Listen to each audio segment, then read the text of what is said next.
Yesu Kristo. Hakuna mwingine anayestahili heshima Bwana isipokuwa wewe Yesu Kristo. Hakuna mwingine anayestahili kupigiwa magoti isipokuwa wewe Yesu Kristo. Hakuna mwingine anayestahili kuhimidiwa isipokuwa wewe Yesu Kristo. Wewe ndiwe Jehova Jireh, wewe ndiwe Jehova Rafa, wewe ndiye niko ambaye niko, wewe ndiye Alfa na Omega, wewe ndiye mwanzo na mwisho, wewe ndiye mponyaji. Bonjour à tous. Jambo kwa wote. Bonjour à tous. Nasema jambo.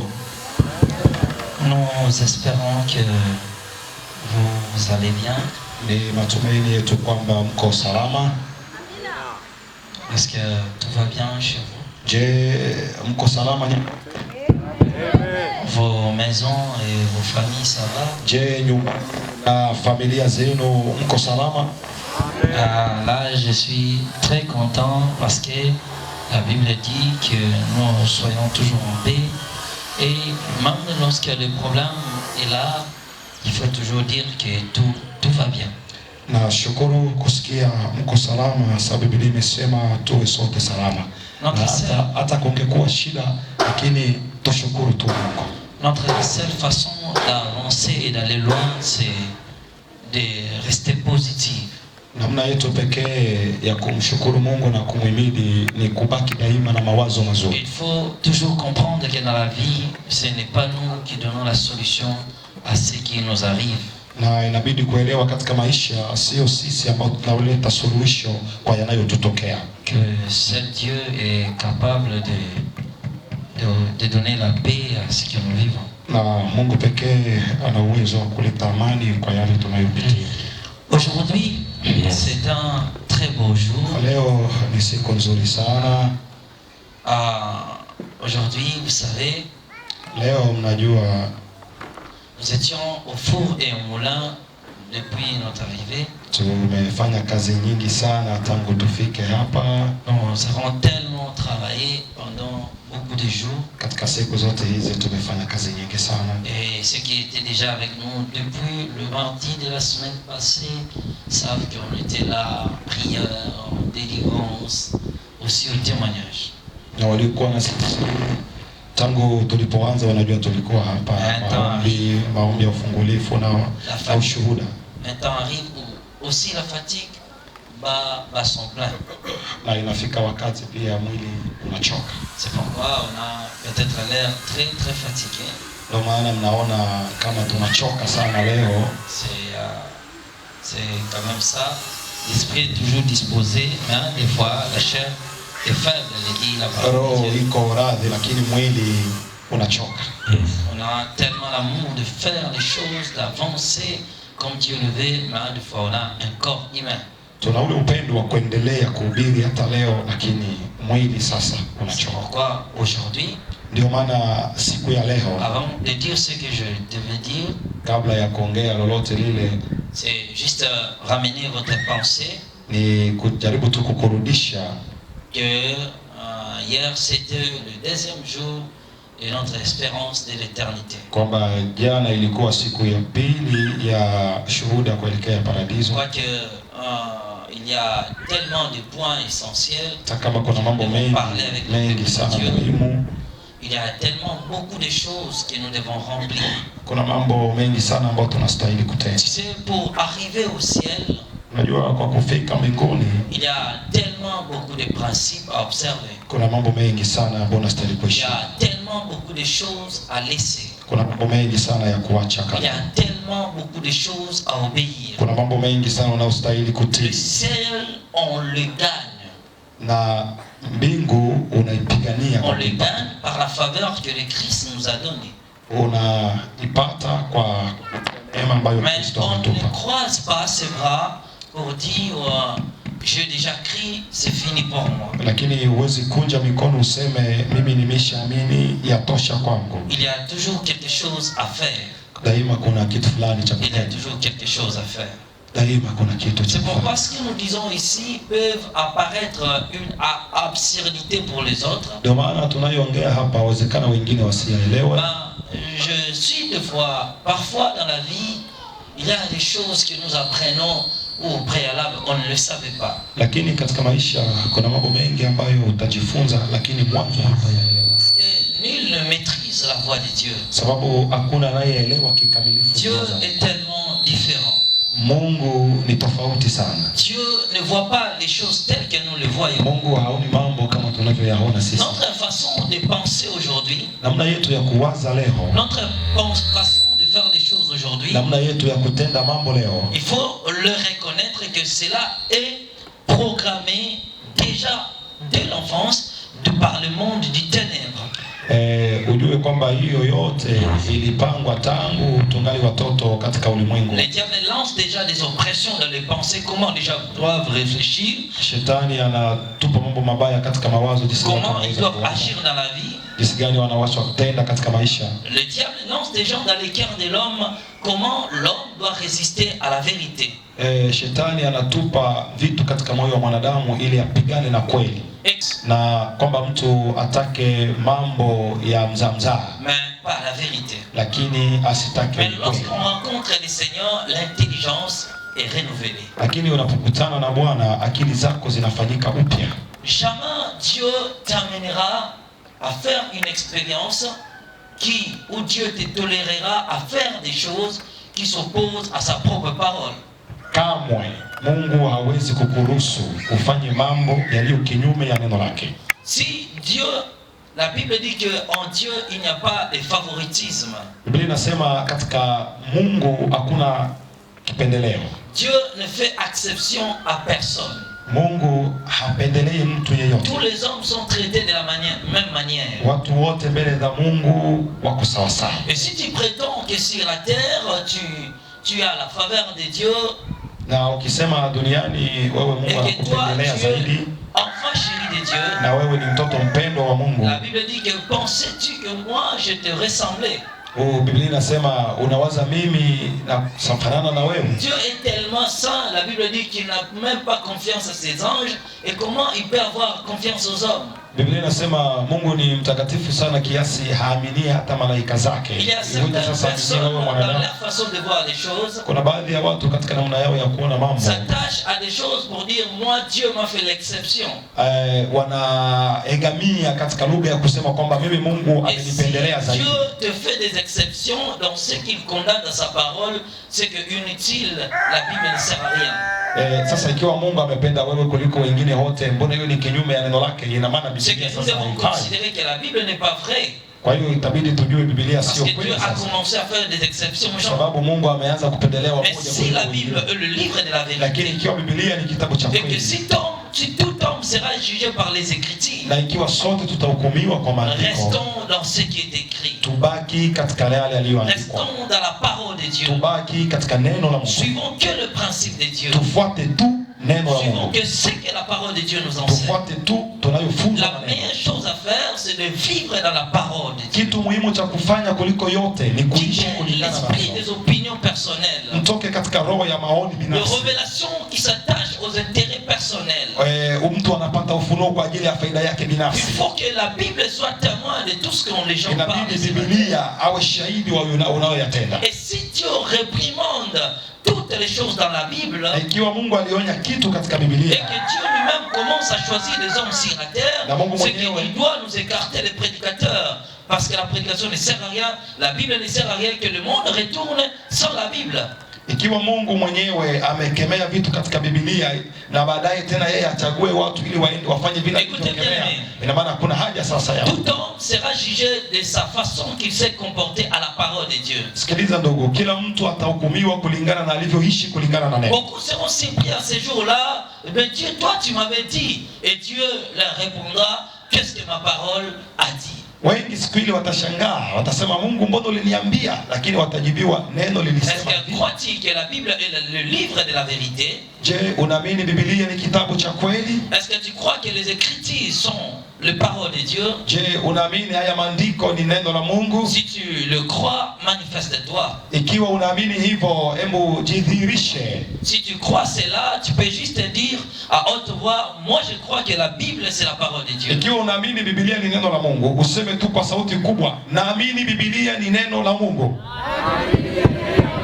Donc c'est vous-même qui a dit que la Bible c'est la parole de Dieu. Ni nyinyi wenyewe mmesema Biblia ni neno la Mungu. Moi je crois que la Bible est la parole de Dieu. Mimi naamini Biblia ni neno la Mungu. Je crois que nous serons jugés par ce qui est écrit ici. Naamini tutahukumiwa kwa yale yaliyoandikwa hapa. Nous ne serons pas jugés par ce que les gens pensent. Na tutahukumiwa kwa mawazo ya wanadamu. Et que Dieu ne me jugera pas par des expériences que je fais. Na Mungu hata nihukumu kulingana na hizi shuhuda ninazotoa. Mais Dieu me jugera par ma conduite par rapport à sa propre parole. Lakini Mungu atanihukumu kulingana na maisha yangu kwa neno lake. Est-ce que tout ce que je vis là c'est bien? je, maisha yangu ni Mais sawa sawa comment na je me neno? suis comporté face à sa parole? Atanihukumu kulingana na nilivyoishi kwa neno. C'est la manière où nous nous comportons à la parole de Dieu. Na ni hivyo tunapaswa sote kuwa na Écoutez, lorsque nous partons à l'école, chacun a son opinion. Tunapoenda shuleni kila mtu ana lengo lake. Mais ce que le cours enseigne, c'est ce qui reste de l'authenticité. Lakini kile ambacho tunafunzwa na mwalimu ndio kweli. On peut avoir des idées sur la mathématique. Unaweza ukawa na mawazo yako kuhusu hisabati. En physique, les choses ne pouvaient pas être comme ça. Unaweza sema katika fizikia mambo hayako hivi. Mais puisque cela a été déjà établi, lakini kwa sababu hilo limeshawekwa, cela reste certain. Hilo itabaki hivyo. Et toutes les générations doivent s'appliquer. Na vizazi vyote lazima vitii hilo. C'est de même avec la vie de Dieu. Ndivyo ilivyo na maisha ya Il faut Mungu. que la parole de Dieu monte encore dans ton cœur. Inabidi neno la Mungu likae Que katika tu nafsi puisses yako. retenir tes propres désirs et tes ambitions. Na wewe uweze kuweka mbali mawazo yako, haja C'est zako na par folie neno qu'on yako. veut remplir nos propres ambitions. Ni kwa kuwa watu kama kichaa tunataka kutimiza mawazo Que nous yetu. essayons à compromettre la parole de Dieu. Na hivyo tunajaribu kuweka mapatano kwenye neno la Mungu. Restez fidèles à la Bible. Tuwe waaminifu na Croyez Biblia. à la Bible même si vous ne le comprenez pas. Amini Biblia hata kama huielewi. Acceptez la parole de Dieu telle que cela est écrit dans la Bible. Kubali neno la Mungu kama lilivyoandikwa katika Biblia. Même si vous dites que Dieu, ici moi je réfléchis plus ce qui est écrit, croyez tel que la parole de Dieu est écrite. Hata unaweza sema mimi ninawaza sana kuliko waya walioandika, Parce que Dieu lakini a amini pesé neno. toutes les vérités et il a vu que ce qui est écrit dans la Bible est la vérité. Mungu aliandika kweli yote na kweli yote ndio iliyo Et hii. cela est vrai parce que cela est sorti de sa propre bouche. Na hii ni kweli sababu hili limetoka katika kinywa Et chake aucun mwenyewe. homme ne peut réfléchir tel que Dieu refuse la Bible et la parole de Dieu. Na hakuna mtu awezaye kuwaza au kupinga hilo. Biblia ni neno la Mungu. Toutes les questions que les gens posent, les débats que les gens fassent, cela ne sert à rien. Lorsque seulement nous sommes fidèles à la parole de Dieu, on ne peut pas discuter sur les Écritures. Mijadala ambayo watu wanafanya, maswali wanauliza, hiyo haitasaidia kitu, ila kikubwa tusimame katika neno. Pour moi, quand je lis la Bible, je dis seulement oui et amen. Mimi nikisoma Biblia nasema tu ndio na amina. J'ai pas besoin de comprendre. Sina haja nielewe. J'ai pas besoin de me battre avec mes propres raisonnements. Sina haja kupigana na mawazo yangu. Je l'accepte tel que cela est écrit. Naikubali kama gisi Et ilivyoandikwa. même si cela choque mon cœur, Hata kama inaumiza et moyo même wangu. si je ne me sens pas prêt à l'appliquer, Hata kama sijisikie kuwa tayari kuitendea mais je sais kazi. que la parole de Dieu reste la vérité. Lakini najua neno la Mungu Je litabaki suis dans kweli. l'obligation de me fier et de me mettre dans cette parole. Ninawajibika kukaa na kubaki na neno hilo. De me conformer à ce qui est écrit. Kutembea kulingana na yaliyoandikwa. Que peu importe mes vouloirs, Kwamba ijalishi mapenzi je vais yangu, être soumis à cette parole. mimi nitanyenyekea kwa hili neno. Alors hier, on parlait des expériences qu'on avait fait. Kwa hiyo jana tuliongea kuhusu shuhuda Hier, c'était niliyofanya. le deuxième jour de l'expérience qu'on avait fait. Jana ilikuwa siku ya pili wa yale Nous tuliyoyatenda. avons parlé sur le lieu de contentieux. Tuliongea kuhusu ile nafasi Nous ya avons parlé sur là maneno. là où les âmes arrivaient pour se réjouir avant de continuer leur voyage en éternité. Na tuliongea kuhusu mahali pale ambapo nafsi zinasherekea kabla wajendelea na safari yao Et nous kuelekea avons milele. aussi parlé sur l'échelle de la vie, Na tuliongea pia kuhusu ule mgazi wa où watu les âmes devaient monter pour aller à l'éternité. ambapo nafsi zingilipanda ili kwenda Nous umilele. avons parlé de l'échelle de la vie. Tuliongea kuhusu ule mgazi. Après, nous avons dit encore, lorsque nous sommes sortis, nous sommes retrouvés dans un endroit tellement inconnu, qui était tellement beau, tellement inexplicable, dont les expressions et les pensées des hommes n'arriveraient pas. C'était un endroit tellement merveilleux. On était là avec des anges. Il y avait 12 routes même qui conduisaient aux 12 portes de la ville. Na baadaye nikawaambia tulifika katika eneo moja mzuri sana kiasi kwamba sina maneno ya kuelezea uzuri wa eneo lile, na pale kulikuwa na bustani nzuri na maua mazuri na kulikuwa njia 12 ambazo zinaelekea kuelekeza kwenye lile jiji Et nzuri. nous avons aussi parlé hier de le char qui venait prendre chaque chrétien pour le conduire jusqu'à la porte de la ville. Na pia jana tuliongea kuhusu zile gari za kukokotwa na nyama zile ambazo zilikuja zikabeba kila Mkristo kumwelekeza kwenye lile jiji. Et chacune des âmes montait à son tour lorsque son tour était arrivé. Na kila nafsi ilikuwa ikipanda ndani ya lile gari kwa wakati wake ulipoenea. Et nous avons dit ici que notre tour était arrivé, mais l'ange ne pouvait pas conduire le Seigneur. Je suis resté seul et j'étais conduit maintenant par l'ange et j'ai regardé toutes ces magnificences, admirant toutes les beaux fleurs que le Seigneur a dit planter dans la route qui mène aux 12 portes du paradis. Na sisi wakati wetu ulifika, tukapanda katika gari mimi na Bwana, lakini malaika akashindwa kuongoza. Bwana akasema huyu malaika hawezi niongoza, nenda peke yako wewe, tutakutana kwenye mlango wa paradiso. Ndio hivyo nikaenda na huyo malaika. Et nous sommes aussi arrivés, je voyais au milieu du jardin les anges qui balançaient des encensoirs. Et le Seigneur, l'ange m'avait dit ceci, que ce sont les prières des chrétiens qu'ils font sur la terre, qui se transforment au parfum pour donner une bonne odeur dans cet endroit. Na tuliona pia malaika waliokuwa na chetezo wakiizungusha na ikileta harufu nzuri, na malaika kaniambia hayo ni maombi ya watakatifu, huku yanakuwa kama harufu nzuri nayo. Et après, sabaha papote. Nous nous sommes limités maintenant à l'hôtel où il y avait des hôtels.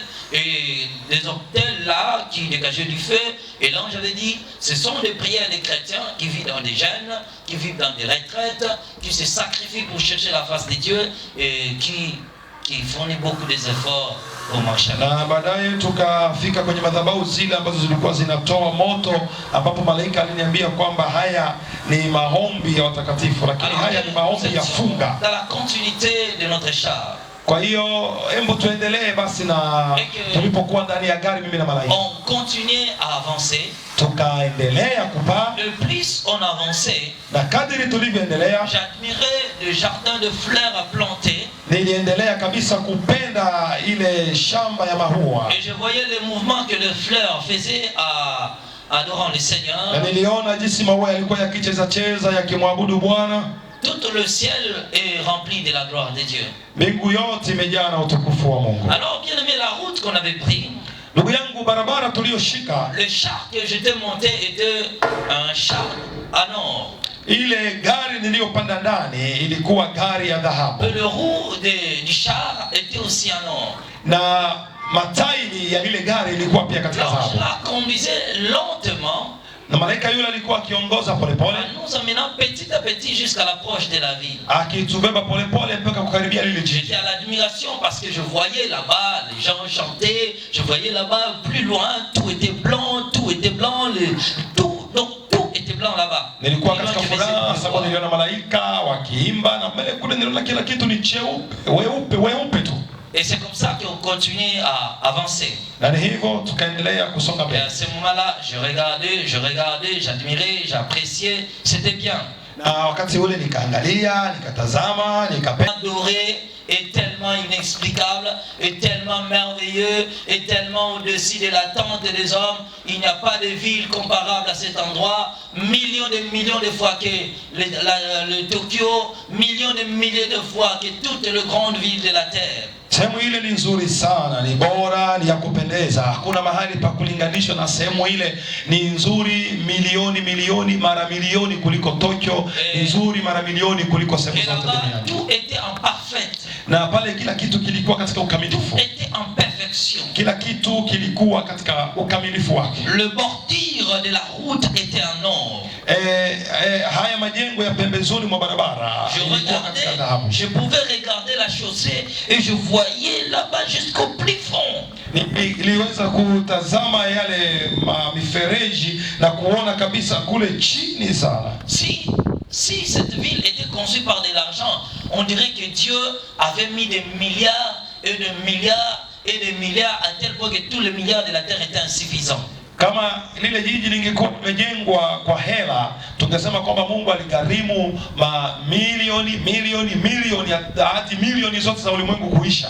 Mais cet endroit est construit par son amour. Lakini jiji lile lilijengwa kwa upendo wake. L'or et l'argent lui appartiennent. Sababu fedha na dhahabu. J'étais à l'admiration de cet endroit. Kwa nilikuwa pale nikipenda ile eneo. On faisait toujours notre approche. Tulikuwa tukikaribia. Et plus on s'avançait à la ville, na kadiri tulivyosogelea jiji, plus je commençais maintenant à voir qu'il y avait des anges qui chantaient des cantiques, qui célébraient le Seigneur. Na hivyo nilikuwa niona malaika wakiimba na wakimtukuza Bwana. Alors nous avons fini et nous sommes arrivés maintenant là où tous les 12 chaussées étaient limitées. Il y avait un espace vide comme vous voyez, comme on est ici. Et il y avait maintenant la ville qui était là, comme vous voyez l'église. Donc c'était comme ça. Et il y avait une étendue vide ici dans cet endroit. Kwa hiyo tukaendelea na barabara mpaka tukafika mwisho ambao ilikuwa ni mwisho wa barabara zote zile 12, na kati ya mwisho wa barabara na mwanzo wa jiji kulikuwa sehemu yenye kuwa wazi kama hapa mnavyoona. Ici dehors maintenant,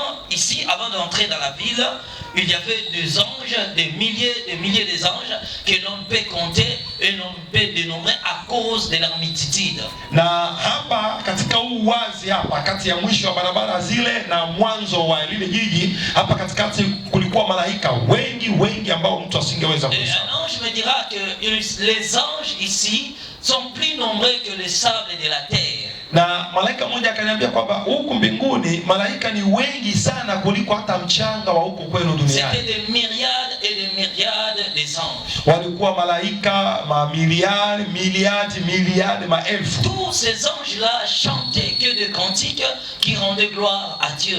Wale malaika wote walikuwa wakiimba nyimbo za kumtukuza Mungu. Là-bas c'était l'adoration à l'adoration, dans l'adoration, dans l'adoration. Kule ilikuwa tu ni kuabudu na kuabudu na kuabudu. Alors malgré des myriades des anges qui étaient là, sasa ijalishi wale mamilioni wa malaika waliokuwa pale, à ce moment-là on ne s'est pas encore rencontré avec le Seigneur, c'était maintenant avec cet ange-là qui s'est rencontré dans le centre de recueillement et qui continuait à marcher avec moi. Hapo hivyo sitakutana tena na Bwana isipokuwa tu niko na wale malaika aliyeleta kutoka kwenye lile gari, ndio niko naye mpaka hapo. Et l'ange-là me dira maintenant tous les anges ici que tu vois, na yule malaika kanambia malaika wote au unayoona hapa forment le cœur de 135 451 orchestres célestes. Hawa ndio mioyo sasa ya zile bendi 541 bendi za muziki wa hapa mbinguni. Et ils sont séparés par leur groupe. Na hivyo wametenganishwa kulingana na makundi yao. Et tous ces anges-là donnaient la gloire à Dieu. Na wale malaika wote walikuwa wakimpa Mungu tukufu. Écoutez bien aimés dans le Seigneur. Sikiliza ndugu katika Bwana. Dans certaines situations de la vie, katika baadhi ya vitu tunavyopitia katika maisha, ikiwa unataka kuona mabadiliko, passe à l'adoration. Ingia katika kuabudu. Quand Dieu est élevé, wakati Mungu anainuliwa, nos problèmes deviennent petits. Shida zetu zinakuwa ndogo. Le problème est quoi? Nous élevons plus nos problèmes. Shida ni nini? Tunainua sana matatizo yetu. C'est pourquoi nous ne voyons pas la grandeur de Dieu. Na ndio maana tuone ukubwa wa Mungu. Mais le jour où tu élèveras la grandeur de Dieu, lakini siku utakayoinua ukubwa wa Mungu, tu verras petit tes problèmes. Na uone shida zako ni ndogo. Dieu te montrera sa grandeur. Mungu atakuonyesha ukubwa wako. Minimisant tes problèmes. Na akifanya tatizo zako ziwe ndogo. Quand tu vois que c'est toi qui dois donner solution à tes problèmes, lakini ukijiona ni wewe utaleta suluhu kwa shida zako, alors à ce moment-là Dieu te laissera de porter la charge. Sasa wakati huo Mungu ataacha ubebe mzigo wako mwenyewe. La vie nous pèse parce que nous voulons le porter nous-mêmes. Na sababu tunataka kubeba shida zetu wenyewe. Des fois nous voyons grand ce qui nous arrive parce que nous voulons nous accaparer de nous-mêmes de nos problèmes. Wakati mwingine tunaona mazito yanatutokea kuwa mazito sana. Tu dois laisser les choses en main de Dieu. Kuna muda hachia Mungu mambo yake. Dieu, je n'ai plus le temps pour ces problèmes. Ambia Mungu sina muda tena wa shida hii. Je n'ai le temps d'élever ta grandeur. Mimi nina muda tu wa kukuza ukuu wako. Lorsque un roi est élevé, na wakati mfalme anapoinuliwa, le roi là est capable de te donner tout. Huyo mfalme ana uwezo wa kukupa kila kitu. Une fille a dansé devant Hérode. Sikiliza, mbiti alicheza mbele ya Herode. Par la folie de la joie, le roi lui dit ceci. Kwa kichaa kile cha furaha mfalme akamwambia, demande-moi même la moitié du royaume. Niombe hata nusu ya ufalme. Parce qu'il a dansé devant le roi. Kwa sababu tu alicheza mbele ya mfalme. Il a élevé le roi. Aliinua mfalme. Il a honoré le roi. Alimheshimu mfalme. Le roi l'a prouvé qu'il était capable. Mfalme akapenda uwezo wa kumpa hapa nusu ya ufalme. Lakini yule binti akaomba kichwa cha Yohana. Kwa sababu ya heshima. Le roi ne peut pas résister. Mfalme asingekataa. La faiblesse de Dieu. Shida na et lorsque un homme élève, ni wakati mwanadamu anapoinua. Tu élèves Dieu. Unapoinua Mungu, tu lui rends faible. Hapo unamfanya Dieu ne résiste pas à l'adoration. Mungu hawezi simama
adoration. Kwa hiyo tulipofika sehemu ile malaika walikuwa Les milliers wakiabudu. des anges lui célébraient. Maelfu ya malaika walikuwa Élever la grandeur de celui qui est éternel. wakiinua ukuu wa yule wa milele. L'admiration était dans cet endroit. Pale mabudu ilikuwa mazuri. Tous se réjouissaient. Kila watu walifurahi. Tous se dansaient pour le Seigneur. Kucheza kwa ajili ya Je Bwana. voyais des anges chanter des cantiques. Niliona malaika wakiimba, Mais chaque orchestre avait ses chansons. lakini kila bendi ilikuwa na nyimbo zake. Ils ne mélangeaient pas des chansons. Hawakuwa wanachanganya nyimbo. Ici on chantait une autre chanson, Hapa wanaimba wimbo fulani, là-bas un autre, pale wimbo mwingine, ainsi de suite. na kadhalika na kadhalika. Et chacune des orchestres avait ses propres chansons. Na kila bendi ilikuwa na nyimbo zake binafsi. Et tous ces orchestres-là, Na hizo bendi zote leur manière de chanter, namna yao ya kuimba, quoi qu'il y avait la différence de la musique, hata kama kulikuwa tofauti wa mais nyimbo, ça allait à parfaite harmonie. lakini wote walikuwa wanaimba katika, Et c'était parfait. na ilikuwa vizuri.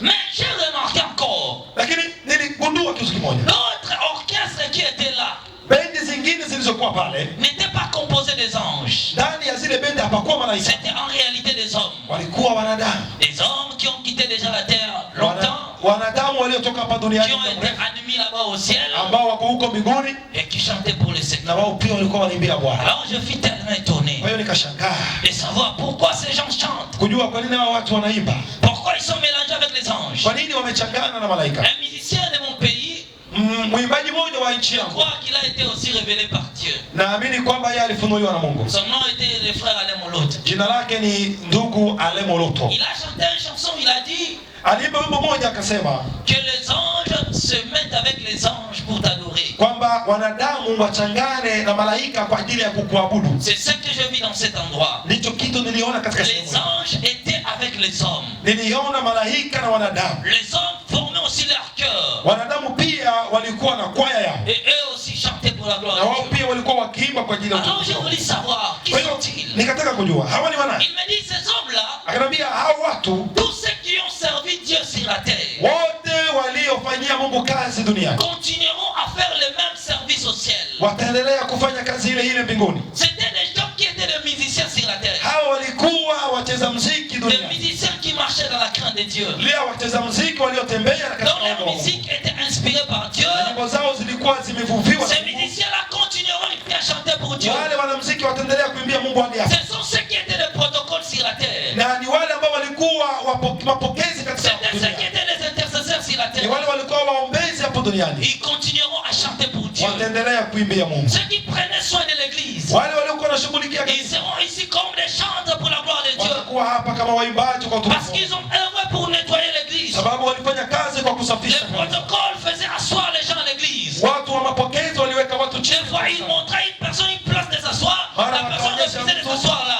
Mtu nafasi ya kukaa na mtu anakataa kukaa. Mais les protocoles ont supporté ces choses. Lakini watu wa mapokezi walivumilia yote. Les intercesseurs passaient jour et nuit à l'église Watu wa maombezi usiku mchana wanaomba pour kanisa, prier pour l'évolution de l'œuvre de Dieu. kuomba kwa ajili ya kuendelea kwa kazi ya Mungu. Ils sont récompensés à chanter pour la gloire de Dieu. Kwa hiyo wamepewa thawabu kwa kuimbia Mungu. Je vais te dire, bien-aimé, ceci. Nataka nikwambie ndugu yangu hivi, Tout ce que tu fais à l'œuvre de Dieu, yote unalolifanya kwa ajili ya kazi ya fais-le Mungu, avec un dévouement. lifanye kwa moyo wote, Fais-le avec un cœur sincère. lifanye kwa moyo Ne mkunjufu. regarde pas les hommes. Usiangalie wanadamu, Même si les amis du choral hata kama nyinyi waimbaji et qui deviennent des pierres d'achoppement pour toi, kwamba wanakuwa kama watu wa kukukwaza. n'abandonne pas l'œuvre de Dieu. Usiache kazi ya Bwana. Sache-le bien que tu ne sers pas le pasteur à l'église, Ujue vizuri kwamba haufanyii mchungaji kazi kanisa, mais tu sers celui qui t'a appelé. lakini unafanyia yule aliyekuita. Tu sers le Seigneur. Unafanyia Mungu kazi, Tu sers le Seigneur. unafanyia Mungu. Et même quand tu seras scandalisé par ton pasteur,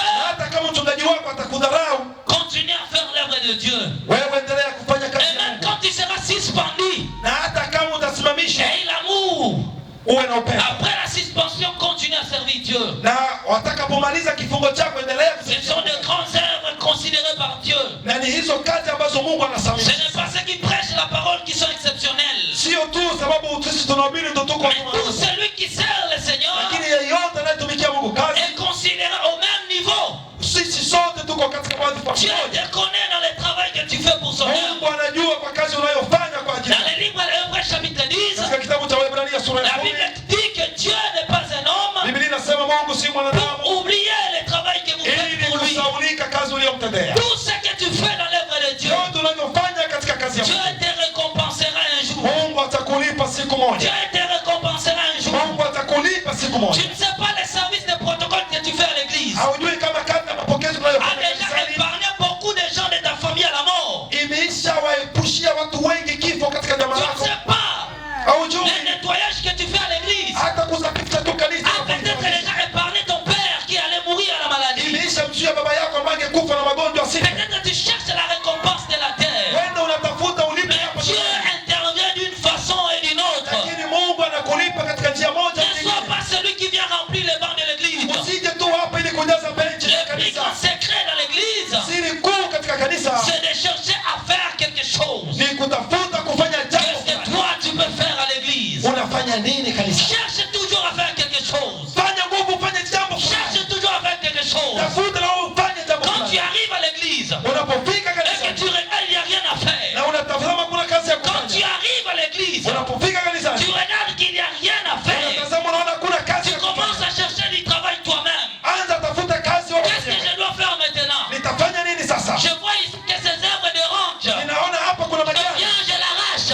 Nakuja Je peux ninayamoa. les jeter en poubelle. Ninatupa kwenye Chaque jalala. chose là que tu feras, Fanya kitu fulani. Dieu te récompensera. Mungu atakulipa. Si tu n'as pas d'autre travail à faire, Ikiwa una kazi ya kufanya. sois même celui qui porte la Bible du pasteur. Uwe hata ule anayebebea mchungaji Dieu te Biblia. connaît par ce travail. Mungu atakujua kwa kazi hiyo. Et si tu ne vois rien à faire, Na ikiwa una kabisa kazi prends même du savon et de l'eau. chukua hata sabuni na maji. Nettoie la voiture de ton pasteur là. Nenda safisha gari la mchungaji. Dieu te récompensera par là. Mungu atakulipia kwa hilo. Il y a des choses qu'on se bat inutilement. Kuna mambo ambayo tunashindwa Entrez dans l'œuvre de Dieu. Ingia katika kazi. Mets-toi au service de Dieu. Ingia katika kazi ya La Mungu. Bible dit que vous dans mon champ, Biblia inasema katika moi shamba dans vos maisons, na mimi katika nyumba zetu. vous à mon service, Nyinyi katika kazi yangu, moi dans vos maisons. mimi katika nyumba zetu. Si l'église comprenait ces choses, Kila kanisa lingeelewa mambo ils hayo. n'auront dû pas se battre inutilement. Watu wasingepigana. Ils auront seulement se mettre à l'œuvre de Dieu. Wakiingia tu katika kazi Et yao. Dieu prendra soin du Na reste. Mungu atashughulikia yaliyobaki. Dieu prendra soin de tes problèmes. Mungu atashughulikia shida Dieu zako. prendra soin de ce que tu vis. Mungu atashughulikia maisha yako. Dieu prendra soin de ce qui t'arrive. Mungu atashughulikia yanayokufikia. Il est vivant. Mungu yuko hai. Il est vivant. Mungu yuko hai. Il est vivant. Mungu yuko hai. Il est vivant. Mungu yuko hai. Il est vivant. Mungu yuko hai. Il récompensera. Atakulipa.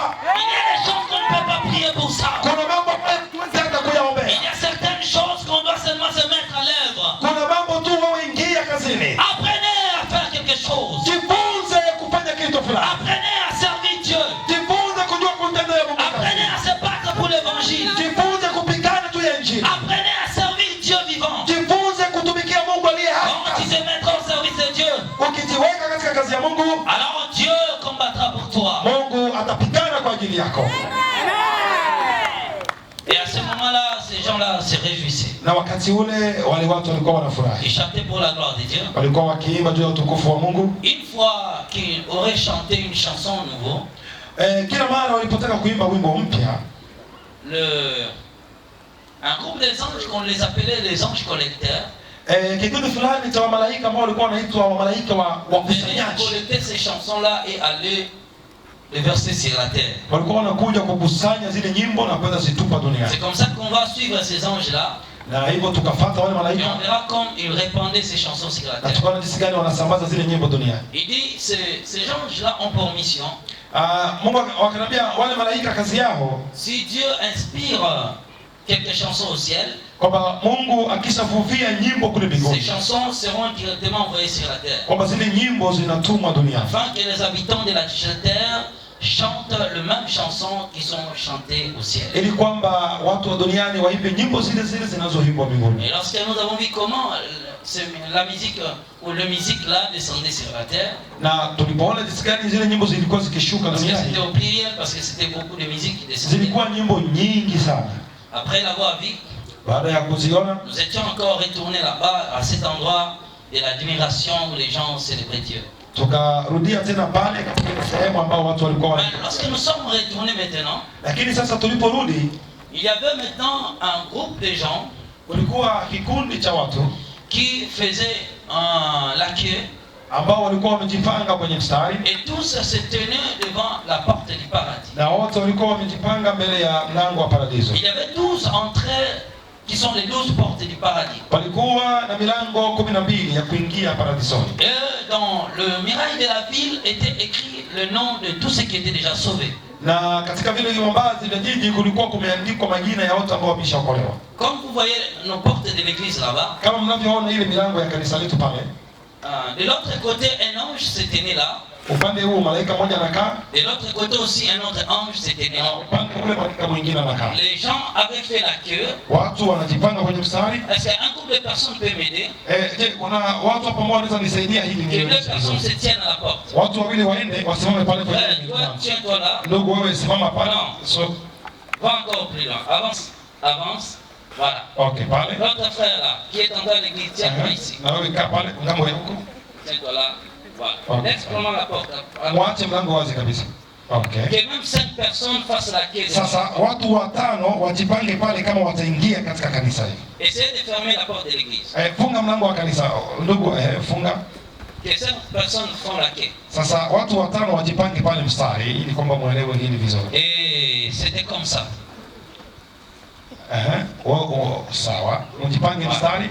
Donc il faisait comme ça, il faisait la queue. Okay. Hivyo ndivyo jinsi walivyokuwa. Lorsque nous sommes arrivés, nous les avons trouvés faire la queue. Sisi tulipofika tumekuta watu nafsi ziko kwenye mstari vile. N'avancez pas encore. Msiende mbele mbaki. Alors moi aussi, je me suis retrouvé dans ces rangées-là. Et maintenant, le Seigneur, je dis qu'il n'était plus l'ange, mais à ce moment-là, maintenant, le Seigneur avait pris les relais, j'étais avec le Seigneur. Na mimi nilipofika nikajipanga kwenye mstari pale Bwana na mimi nilikuwa na Bwana. Habituez-vous, à un moment je parlerai, j'étais avec le Seigneur, à un moment je parlerai, j'étais avec son ange. Kwa hiyo mwe mnanielewa, kuna wakati nitasema nilikuwa na Bwana, wakati mwingine nitasema nilikuwa na malaika. Parce qu'un temps le Seigneur me laissait et un temps il revenait. Sababu kulikuwa wakati Yesu alikuwa ananiacha na wakati mwingine ananiacha. Les gens faisaient maintenant la queue pour entrer dans le paradis. Watu wakajipanga mstari vile ili kuingia paradisi. Toutes les paroles de l'admiration étaient écrites dessus la porte. Na pale juu ya mlango kulikuwa kumeandikwa maneno yote ya kuabudu. Et les deux anges qui se tenaient à côté de la porte souhaitaient la bienvenue aux âmes qui avaient fait la queue. Na wale malaika wawili walikuwa wamesimama kwenye mlango, walikuwa wanawakaribisha hawa hizi nafsi ambazo zilikuwa zinataka kuingia. Chaque âme devait s'approcher lorsqu'elles sont tous arrivées. Na kila nafsi ilikuwa inakaribia wakati les anges là n'ouvraient pas la porte pour personne. Wale malaika hawakuwa wanafungulia mtu mlango. Chaque âme avançait par rapport à lui-même. Kila nafsi ilikuwa inaenda mbele yenyewe. Mais pour que cette porte-là s'ouvre, na ili kwamba ule mlango ufunguke, cette personne doit au préalable chanter 10 chansons célestes. Yule mtu alikuwa kwanza aimbe nyimbo 10 za mbinguni. Après avoir chanté les 10 chansons célestes, baada ya kuimba hizo nyimbo 10, et les 10 chansons-là, il ne va pas les créer à ce moment-là. Na hizo nyimbo 10 hata ziunda hapo hapo. Il ne doit pas demander aux anges quelles sont les chansons qui sont chantées ici. Hata uliza malaika hapa wanaimba nyimbo gani? Les chansons que lui-même avait chantées sur la terre. Ni nyimbo ambazo mwenyewe aliimba duniani. Sont restées gravées dans son âme. Zilibaki katika nafsi yake. Si c'était des chansons non inspirées de Dieu, ikiwa zilikuwa nyimbo ambazo Mungu ces chansons-là sortiront dans sa bouche. Zile nyimbo zitatoka katika kinywa chake. Et à ce moment-là, il sera disqualifié. Na wakati ule hatakuwa na haki. Mais s'il a chanté des cantiques inspirés de Dieu, lakini kama aliimba nyimbo zilizovuviwa na ces Mungu, chansons-là se manifesteront dans sa bouche. Zile nyimbo zitatoka katika kinywa chake. Et la porte va commencer à s'ouvrir. Na mlango utaanza kufunguka. Mais pour qu'il puisse entrer dans la ville, sasa ili kwamba ingie katika jiji, il doit remplir toutes les conditions d'accès. Lazima aeneze vigezo vyote. Tous étaient revêtus de robes blanches. Watu walikuwa wanavaa kanzu nyeupe. Mais lorsqu'on s'approchait de la porte, lakini unapokaribia mlango, c'était la manifestation des œuvres de chacun. Ilikuwa sasa pale madhihirisho ya matendo ya. Si les œuvres méritent ce vêtement blanc, ikiwa matendo yako yanastahili nguo nyeupe, le vêtement blanc restera dans ton corps. Ile nguo nyeupe itabaki kwenye mwili wako. Retenez bien ce que je suis en train de dire. Sasa mwelewe vizuri hapa. Si ce vêtement blanc là, ikiwa ile nguo nyeupe, tu t'approches devant tout près de la porte, unakaribia mlango, c'était le lieu de la manifestation des œuvres de chacun. Pale ilikuwa ni mahali pa kuonyesha matendo yako. C'était les œuvres de la manifestation des œuvres de chacun. Ilikuwa ni mahali pa kudhihirisha matendo ya kila mtu. J'ai besoin de silence. À ce moment-là, se manifestera les œuvres de chacun.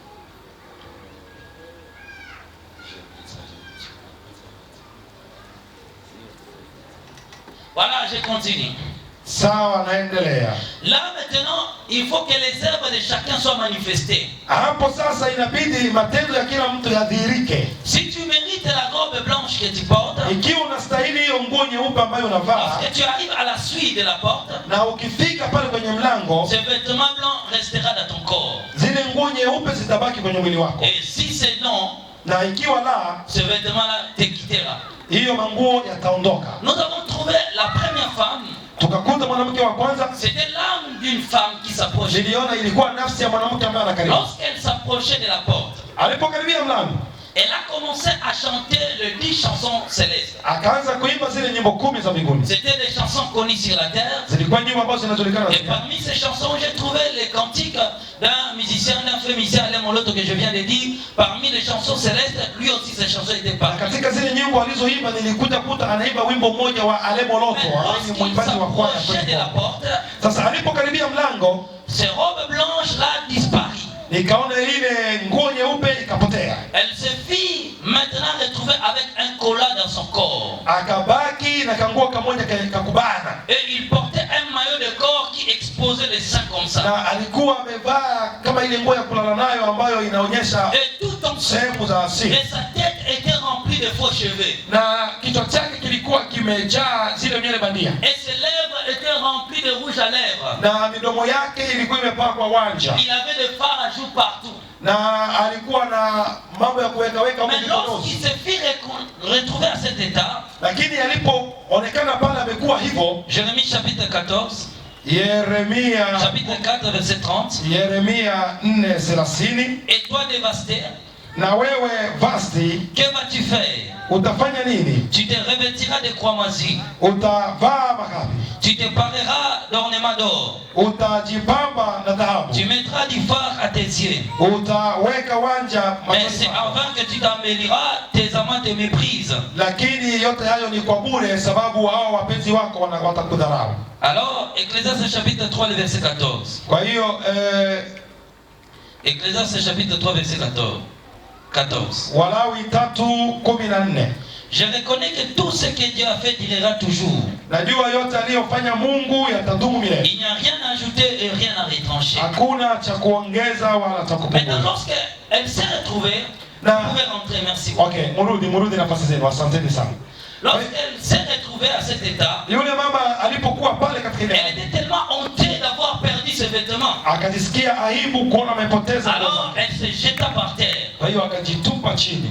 Et la porte s'ouvrit d'elle-même, sortie de l'intérieur. Sauti ikatoka mle ndani, Ma fille, tout ce que tu as là ne m'appartient pas. binti yangu, vyote ulivyo navyo hapo si vyangu. Je ne t'ai pas créé avec toutes ces choses-là. Sikukuumba na hivyo vitu. Cette femme avait des bijoux sur elle. Yule mwanamke alikuwa na hereni, Cette femme avait des chaînettes en or sur yule elle. mwanamke alikuwa na cheni za Et dhahabu. la voix lui dit, tout ce que tu as là ne m'appartient pas. Sauti ikamwambia, hivyo vyote ulivyo navyo sio vyangu. Je suis un père authentique, je reste à ce que je témoigne. Mimi ni baba wa asilia na Je ninabaki. parle à ce que je vis Kwa là-bas. hiyo mimi ninawaambia kile nilichoona C'était des kule. bijoux dans l'ensemble de fantaisies que nous utilisons. Mimi niliona kule hizi hereni ambazo Et toutes tunatumia les chaînettes que nous portons inutilement. na hizi cheni ambazo tunavaa Que nous essayons d'apparaître belles et beaux. ambazo zinatufanya tujaribu kuonekana Alors warembo la voix wazuri. lui dit que tout ce que tu as là ne m'appartient pas. Sauti ikamwambia, vyote ulivyo navyo sio vyangu. Tout ce que tu as là ne m'appartient pas. Vyote ulivyo navyo sio vyangu. Je ne t'ai pas créé avec tous ces cheveux artificiels. Mimi sikukumba na hizo nywele bandia.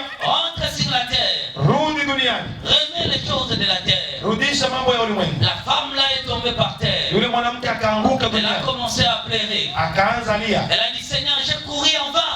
akaambia Bwana, nimepigana vita vyote Toutes les efforts que j'ai fournis. nguvu zote hizi nimetumia. J'étais fidèle à mon mari. Nilikuwa mwaminifu kwa mume wangu, Je n'ai pas commis l'impudicité dans ma vie. sikufanya uzinzi maishani mwangu, Je suis grandi à l'église. nimekomalia kanisani, Je ne faisais que prier et jusqu'à ce que j'ai trouvé le mariage. nilikuwa tu naomba mpaka nilipoolewa. Mais lorsque j'ai rencontré mon mari, Lakini nilipokutana na mume wangu, lui m'avait dit qu'il ne veut pas qu'une femme soit comme ça, dépouillée comme ça. yeye akaniambia mimi sitaki mwanamke awe hivi kama mzee Il mzee. voulait que sa femme puisse apparaître très jolie. Alitaka mke wake aonekane mrembo wa kisasa. Écoutez, Dieu n'est pas contre la propriété. Sikiliza, Mungu haiko zidi ya usafi. La sanctification n'exclut pas la propriété. Utakaso haimaanishi uwe mchafu.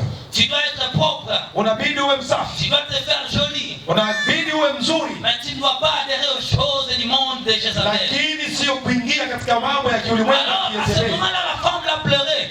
Basi yule mwanamke akaanza lia, Elle dit, ce n'est pas de ma faute. akasema Bwana, sio kosa langu. Elle dit, mais toi, Seigneur, tu as dit dans ta parole que les femmes soient soumises. Ulisema Bwana katika neno lako ya kwamba tutii waume zetu.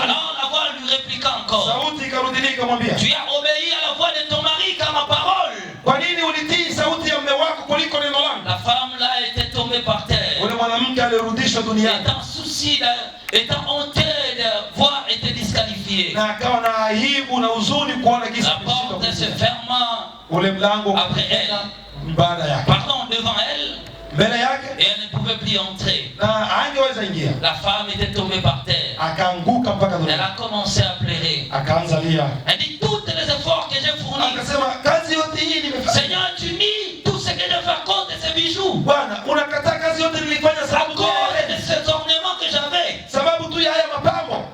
Bien-aimé dans le Seigneur.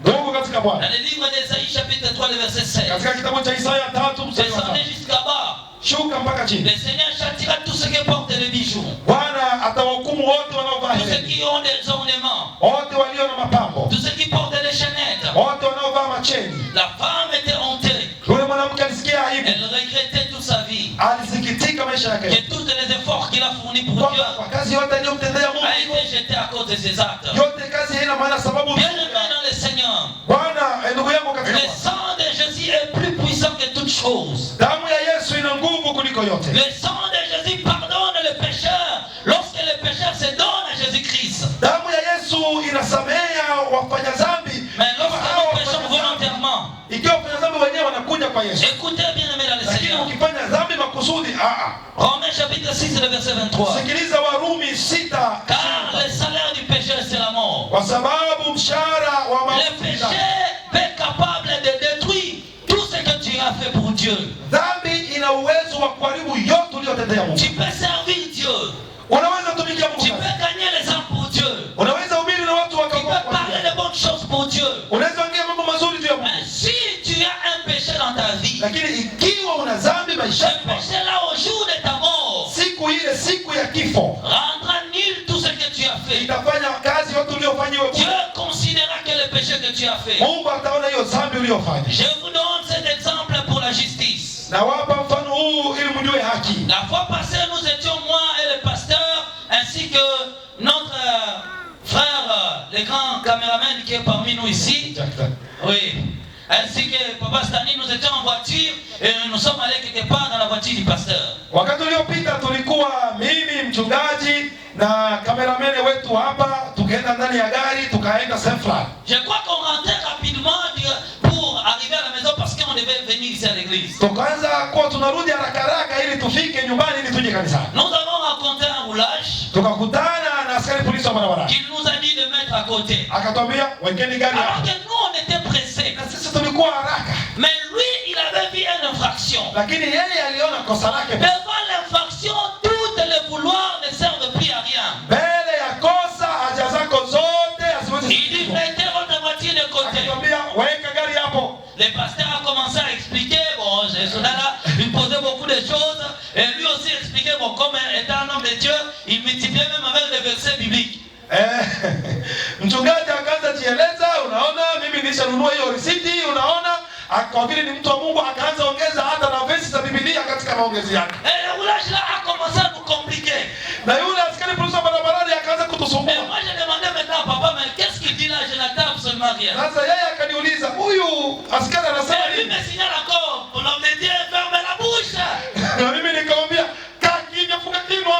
Avec le français que tu parles, là on saura que nous sommes tués un étranger. Hiki baraza chako watatuomba passport Tu hapa. vas encore ajouter l'infraction. Utaongeza kesi juu ya kesi. À ce moment je me suis dit, Na yeye akasema hata nitii. bon, le soldat a commencé à compliquer, Ule askari akaanza kusumbua. Le pasteur a commencé à faire des appels. Sasa mchungaji naye akaanza kuita. Mais après quelques minutes, Baada ya dakika chache il est parti. akajiendea. On était resté là. Sasa sisi tukabaki pale ndani. Mais ça c'est quoi ici? Ikasema sasa hapa kuna nini? Dans notre pays, Katika nchi yetu pour qu'un roulage puisse s'arrêter, ili kwamba askari polisi il faut akusimamishe. chose à 4 ou à 5. Kwanza watakuja 4 au 5 Elle se tient déjà devant la na voiture. watakaa mbele ya gari hivi. Quand il arrête là, l'autre ouvre le portière. Wewe unaposema mwingine atafungua Il mlango. entre à l'intérieur. Anaingia ndani ya gari. L'autre aussi va entrer. Mwingine anaingia huku. Parfois il prend le contact Wakati lui-même. mwingine anachukua funguo za gari. Parce que s'il te laisse là, Sababu akikuachilia je basi partirai. unajiondokea. Je ne resterai pas. Hautabaki. Alors je dis, mais comment il est ici? Sasa huku askari polisi wanamwacha na tunasimama tu pale. Le roulage est parti derrière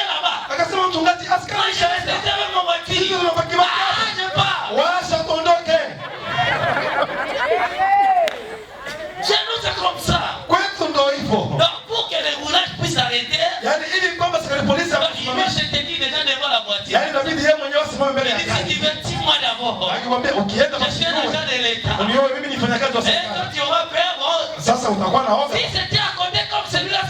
Lakini akikaa pembeni akifanya wewe umwangalie, washa gari ondoka. Yaani ni kuondoka tu. Lakini yeye alikuwa ameshaenda. Baadaye tuko na kijana mmoja anafika pale. Anatuambia ule askari wa polisi barabarani amesema bo nende. Ndio sasa mchungaji akawasha gari tu. Mnaona kitu ambacho kilitufunga pale. Sisi tulikuwa watu wazuri. Na tulikuwa hata tunakwenda kanisani. Na tulikuwa na mambo mengi ya kufanya. Lakini kosa aliyoona yeye ilizuia mambo yetu yote. Na ndivyo ilivyo hata na sasa. Unaweza kufanya mambo mengi mazuri ya Mungu. Lakini kale kazabi kadogo hiyo tu inatosha kwa kuharibu mazuri yote uliyofanya. Sababu Mungu anachukia dhambi. Kitu pekee ambacho Mungu hapendi ni dhambi. Hata ukisema ni wanja tu. Sababu ni dhambi mbele za Mungu ni mbaya. Vous savez aussi quelque chose qui me dérange. Unajua kuna kitu kinanisumbua. Moi je m'appelle Mbaya. Mimi ninaitwa Mbaya. Quelque chose de mauvais ici on dit Mbaya. Sasa nasikia nyinyi Kiswahili mnasema kitu kibaya mnakiita mbaya. Non, j'avais pris même la décision qu'on m'appelle plus Mbaya, qu'on m'appelle seulement Aston. Nilikuwa nishaamua wasiku tena wananiita Mbaya, wao wananiita tu Aston. Parce que chez nous dans notre village Mbaya ne signifie pas quelque chose de mauvais. Sababu mimi kwetu katika kijiji chetu mbaya haimaanishi kitu kibaya. Alors ici quand les gens m'appellent Mbaya mauvais, donc je me sens que je suis exagéré. Sasa hapo mnapoita kitu kibaya mbaya, mimi nasikia kama naumia naitwa mbaya. Alors la femme là était sous le choc. Kwa hiyo yule mwanamke akawa katika masikitiko, elle est tombée par terre, akaanguka chini et une fois s'ouvrir, na shimo fulani ikajifungua pale. La femme là était disparue. Ule mwanamke akapotea. C'est à ce moment-là que le Seigneur me dira il a été disqualifié. Na wakati ule Bwana akaniambia huyu mwanamke hana kigezo cha kuingia. Me précède déjà dans la ville. Bwana akaniambia okay, nakutaniwa katika jiji. Une autre personne faisait son approche. Mimi nikiwa pale mtu mwingine akakaribia. Lorsqu'il arrivait, il était aussi quelqu'un qui priait. Alipofika pale alikuwa mtu wa maombezi. Mais à son arrivée encore, lakini alipofika il s'était retrouvé, il portait des pantalons déchiquetés. Alijikuta pale anavaa suruali ambayo imetanika tanika. Et son âme était disqualifiée. Nafsi yake na yeye haikueneza vigezo. Beaucoup de gens venaient passer. Watu wengi wakafika pale wakapita pita. Et la majorité aussi n'entrait pas dans la ville. Na wengi hawakuingia katika jiji. Et la majorité était disqualifiée à cause de petites choses. Na wengi wakashindwa kuingia kwa sababu ya mambo madogo madogo. À cause des choses que nous ne voyons que ça ne sert à rien. Kwa sababu ya mambo ambayo tunaona haya ni madogo madogo. Toutes les fantaisies là que nous faisons. Haya yote mambo machafu tunafanya. Toutes les bijoux là que nous aimons porter inutilement. Hizo hereni ambazo tunavaa hivi. Toutes les choses là que les gens aiment faire, des maquillages ainsi de suite. Hivyo vipodozi kadhalika ambavyo mnataka kufanya fanya. Disqualifier plusieurs personnes. Ilifanya watu wengi wasiingie pale. C'est alors était maintenant le tour d'une femme qui était pasteur sur la terre. Ndiposa nikaona mwanamke mmoja aliyekuwa mchungaji duniani. Il était refusé d'entrer dans ce royaume. Walimkataa huyo hawezi ingia kabisa. Parce que il était pasteur. Kwa sababu alijifanya kwa mchungaji.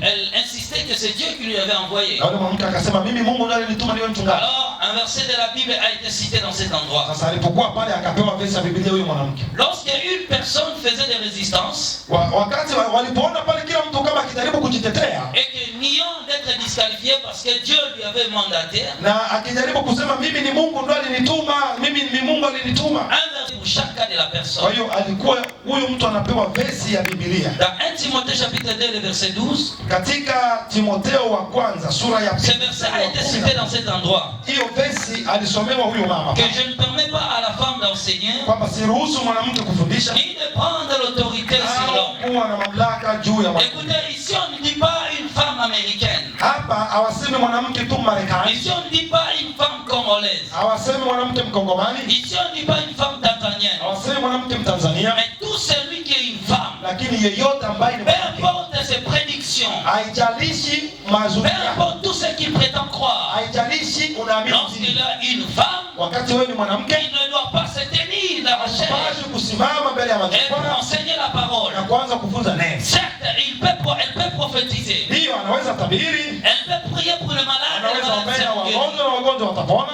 Elle peut parler et les gens seront touchés. anaweza ongea na watu Mais wakaguswa, lorsque sa vie n'est pas conforme à la parole, lakini kama aishi kulingana na elle est tenue pour rebelle devant Dieu. mbele ya Mungu, huyo mwanamke ni mwasi, Et les rebelles n'entreront pas dans les na royaumes. wahasi hawataingia katika ufalme. Lorsque ce verset était cité, Hii verse iliposomwa, la femme pasteur était tombée par terre. yule mwanamke mchungaji akaanguka, Elle a commencé à pleurer. akaanza lia, Mais c'était trop tard pour lui. lakini hapakuwa tena na wakati. Quand nous disons ces choses, bien aimés, Ndugu yangu, tunapongea haya maneno, on n'a pas peur de personne, hatuogopi mtu, mais on dit la vérité pour le salut de l'humanité. lakini tunawaambia kweli juu ya wokovu wenu. Il n'existe pas des expériences exceptionnelles Hakuna ushuhuda za kipekee sana qui s'opposent à la parole de Dieu. ambazo ziko kinyume ya Tout neno. ce qui s'oppose à la parole, c'est le diable. Chochote kilicho kinyume ya neno ni Car le shetani, diable s'oppose toujours à la parole. sababu shetani anapinga neno la Mungu daima.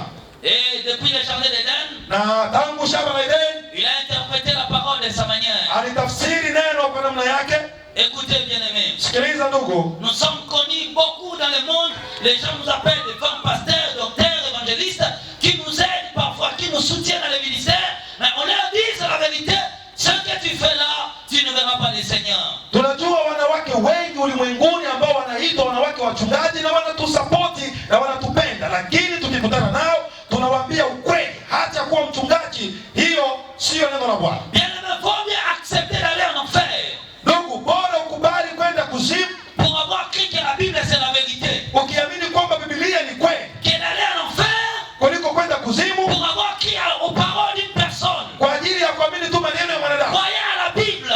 Amini Biblia. Tous ceux qui croient cette écriture Wote wanaoamini ne maandiko haya seront pas perdus. hawatapotea. C'est pourquoi moi je dis haut et fort, Ndio maana nasema kwa sauti kubwa, j'accepte de mourir avec la Bible. nakubali nife na Biblia. Si la Bible est un mensonge, Ikiwa Biblia ni uongo, j'accepte de mourir avec cela. nakubali nife na huo uongo Si la hivyo. Bible a été envoyée pour nous amener à la perdition, Kwa Biblia ilitumwa ili tupeleke pabaya, j'accepte de mourir avec la Bible. nakubali kufa na Biblia. Je ne mourrai pas par les visions des gens. Mimi sitakufa na maoni Je ya ne mourrai wanadamu, pas par les prophéties des gens. sitakufa na matabiri ya Je wanadamu, mourrai dans les Écritures. nitakufa katika Je crois maandiko, à l'authenticité de la parole. nitahubiri tu ukweli wa Que la neno. Bible est la vérité.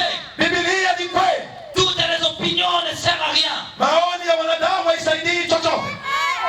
À ce moment-là, Wakati ule la femme était tombée par terre. ule mwanamke akaanguka chini, Elle aussi était disqualifiée. na yeye hakujaza vigezo vya La kuingia. majorité des âmes s'approchaient Nafsi nyingi zilikaribia, et étaient dans le tour d'un enfant. na ikafika wakati wa mtoto. Lorsque cet enfant est arrivé, Mtoto yule alipofika, alors dans son esprit yeye katika roho wake sortit l'image des dessins animés. kukatoka picha ya katuni. Cet enfant-là ne pouvait pas entrer au ciel Yule mtoto asingeingia mbinguni parce qu'il regardait les dessins animés. kwa sababu alitazama katuni, Et les dessins, majorité des dessins animés étaient sataniques. na katuni nyingi ni za kishetani. Je ne suis pas à mesure de vous dire de ne pas que vos enfants ne regardent pas les dessins animés. Mimi sisemi eti watoto wenu wasiangalie katuni, Mais bien aimé, veillez à tout ce que vos enfants peuvent regarder. lakini à la ndugu télé. yangu, kesha kwa kila kitu Il y anachotazama a mtoto wako beaucoup de kwenye dessins televisheni. animés. Kuna katuni nyingi Et surtout la majorité de ceux qui dans notre chaîne là, ce qu'on appelle Canal Plus. na nyingi katuni za ile channel inaitwa Plus Channel, sijui kama iko hapo. Beaucoup de dessins animés là-bas. Katuni nyingi pale Ils initient les enfants à la sorcellerie. zinaingiza watoto katika uchawi, Envoient les pouvoirs sataniques dans la vie de vos enfants. zinatuma nguvu za kichawi katika watoto wenu. Ces images sont des images subliminales. Hizo katuni ni picha ovyo sana, Ce sont des images qui annoncent quelque chose. ni picha ambazo zinatabiri jambo fulani. Si j'étais venu avec mon équipe entière, Kama ningekuja na kundi langu hapa, j'ai toujours voyagé avec ces gens-là. na waga mara nyingi nasafiri nao hapa, Partout nous amenons des projections. na tunaposafiri tunabeba sinema zile kubwa. Je voulais vous exposer certains dessins animés ici. Ningiliwaonyesha hapa baadhi ya katuni, Et vous montrer toutes les signes qui se font dans ces dessins animés. na ningewaonyesha ishara zote zinafanyikaga Ils font les signes de 666, 666, 666. katika hizo katuni. Wanafanya hizo alama za 666, 666. Vous allez peut-être découvrir beaucoup de choses. Na wenda mngegundua mambo mengi. Lakini siku moja Bwana akipenda, nous viendrons avec tous les matériels possibles. Tutakuja hapa na vitu vyote. Pour faire des projections des images. Ili tuwaonyeshe hata picha zenyewe. Bien-aimé, c'était maintenant le tour d'une autre femme. Ndugu, ikafika wakati wa mwanamke mwingine. Lorsque cette femme était arrivée pour entrer. Ule mwanamke alipofika ili aingie. Alors elle ne pouvait pas entrer. Asingeingia. Elle était tenue pour adultère sur la terre. Huyo mwanamke akahukumiwa kwa kuwa mzini. La femme là a dit, moi je n'ai pas fait l'adultère. Ule mwanamke akasema, mimi sikuzini. J'étais fidèle à mon mari, mais qu'est-ce qui se passe? Nilikuwa mwaminifu kwa mume wangu, ila hii ni nini? Alors les yeux des hommes apparut derrière son postérieur. Na pale pale macho ya wanadamu ikatokea nyuma kwenye makalio yake. Qu'est-ce qu'il faisait? Alikuwa anafanya nini? Papa, dis-le d'une manière sage. D'une manière un peu polie comme ça. Ça sera un peu bien. Donc le mot là que vous avez dit c'est un peu très fort, ouais? Oui, c'est un peu très fort. Je cherche maintenant la diplomatie de départ. Ok, sans problème. Et quelle était sa disqualification? Kwa nini huyo mwanamke hakuingia? Sa femme là avait tellement de gros postérieurs. Huyo mwanamke alikuwa na nyuma kubwa. Elle aimait maintenant porter des vêtements qui le serraient beaucoup. Na alikuwa anataka kuvaa nguo ambazo zinambana. Et quand elle passait, les yeux des hommes étaient derrière son postérieur. Kila alipopita wanaume walikuwa wanatazama hivi nyuma. Oh, la Bible dit ceci. Na Biblia inasema hivi. Tout celui qui regarde une femme pour la convoiter, yeyote akitazama mwanamke kwa macho ya kumtamani, a déjà commis l'adultère avec elle dans son cœur. yaani ameshazini na yeye katika moyo wake. Attendez au regard des versets. Hata niangalie hiyo versi.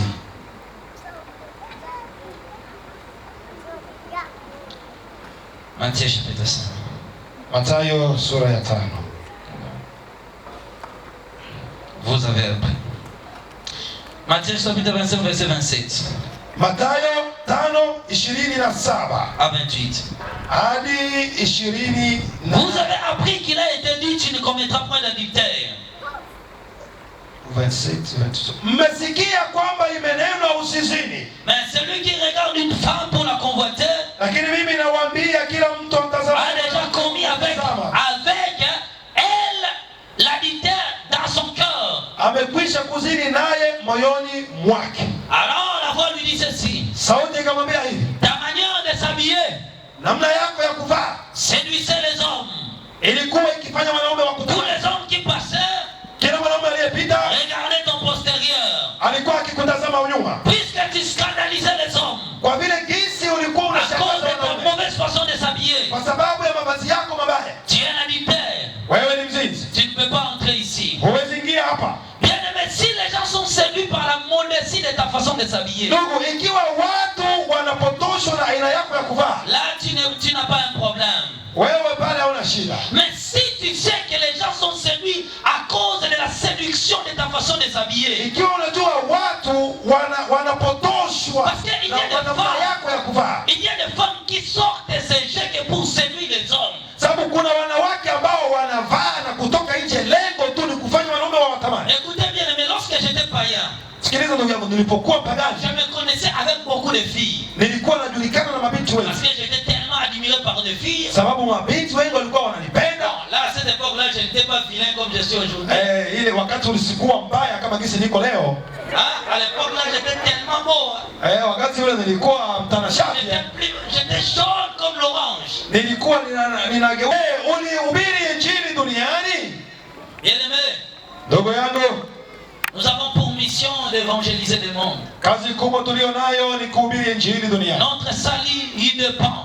Wokovu wetu unategemeana na Tout hilo. chrétien a l'obligation de prendre sa Bible, d'aller dehors, dans l'entreprise, au milieu auquel il se retrouve, de parler de Jésus. Kila Mkristo ni wajibu wake kuchukua Biblia yake kwenda mabarabarani, kwenye kampuni anapofanya kazi, kuhubiri watu kuhusu Yesu. La voix lui pose la question, est-ce que tu es évangélisé sur la terre? Sauti ikamuuliza, je, ulihubiri injili duniani?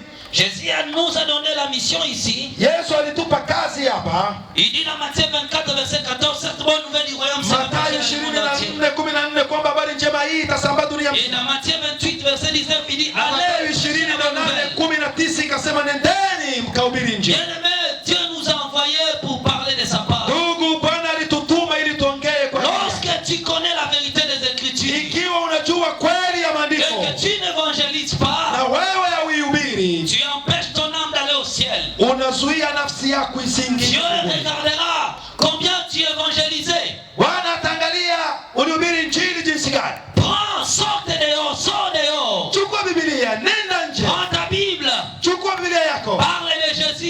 Ambia watu kuhusu Que Yesu. les gens écoutent cela. Watu wasikie hilo. Il est écrit, Imeandikwa, celui qui me confessera devant les hommes, yule atakayenikiri mbele za confessera watu, aussi devant les anges de Dieu. na mimi nitamkiri mbele za Mungu na mbele za Celui malaika. qui me confessera devant les hommes. Yule atakayenikiri mbele za wanadamu. Luc chapitre 12, le verset 8. Luka 18 mstari wa 8. Je le confesserai aussi devant les Na anges de mimi Dieu. nitamkiri mbele za Tout chrétien a l'obligation d'évangéliser. Kila Mkristo lazima ahubiri Injili. Lorsque la voix lui posa cette question, Sauti ilipomuuliza hiyo swali, il dit, toi le Seigneur de gloire, tu le sais. akajibu, wewe Bwana mwenye utukufu Alors il lui unajua. posa la deuxième question. Ikamuuliza swali ya pili, Est-ce que tu avais reçu le Seigneur Jésus-Christ comme ton sauveur, Seigneur personnel? je, ulimpokea Bwana Yesu Kristo kuwa Bwana na Mwokozi wako binafsi?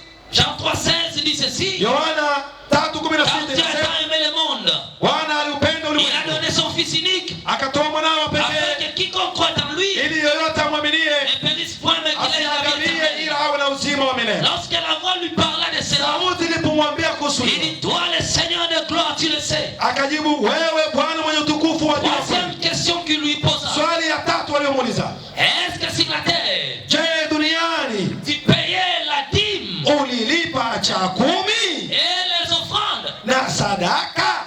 Malachie chapitre 3, le verset 19. Malaki Le verset 9 à 10. Malaki 3:10. Tout chrétien a l'obligation de payer la dîme. Kila Mkristo ni wajibu wake kulipa cha La kumi. dîme a toujours été d'actualité.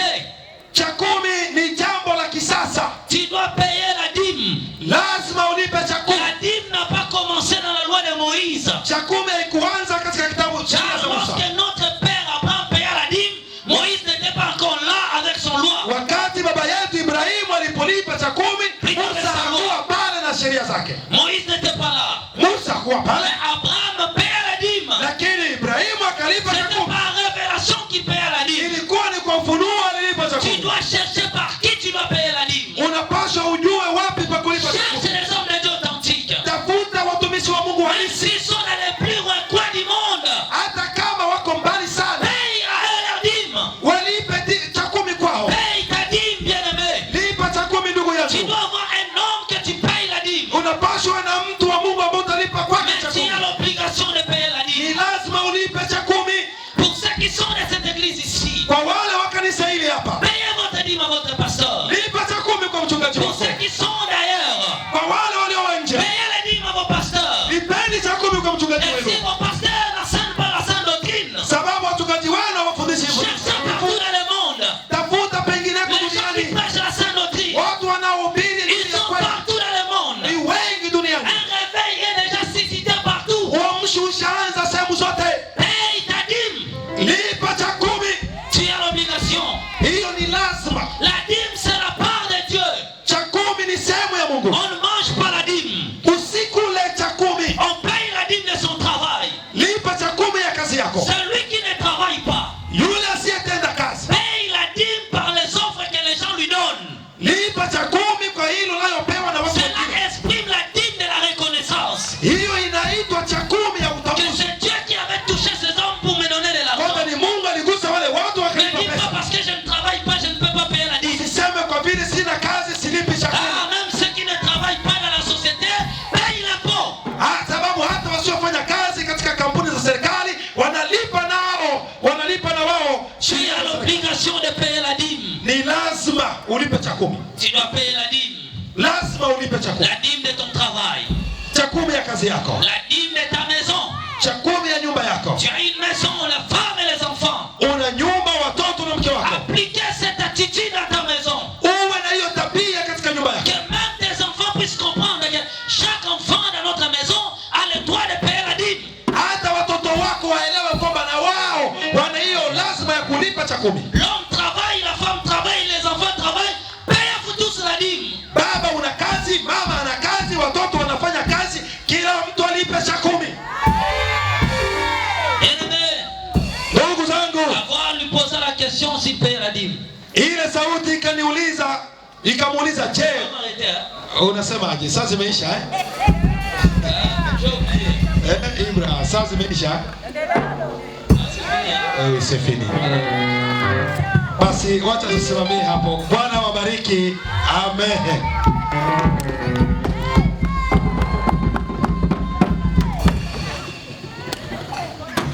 Bwana Yesu asifiwe. Haleluya, haleluya. Mambo yanazidi kuwa mazuri kadiri siku zinavyozidi kuondoka. Bwana Yesu asifiwe. Lakini tuwe na mioyo ya shukrani. Bwana Yesu asifiwe. Kwa maana ni bora kupata kuliko kukosa kabisa. Amen. Tumepokea maoni ya watu wengi. Miongoni mwa maoni haya ni kwamba tunahitaji muda mwingi zaidi wa mtumishi wa Mungu Aston, kama anavyosema hataki kuitwa tena mbaya.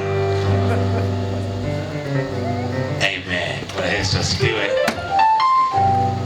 Kwa kusimama, nimepokea simu kama mbili, moja kutoka kwa mama mmoja kutoka Mkongo, ya pili kutoka kwa mchungaji mmoja Mlandizi. Amina.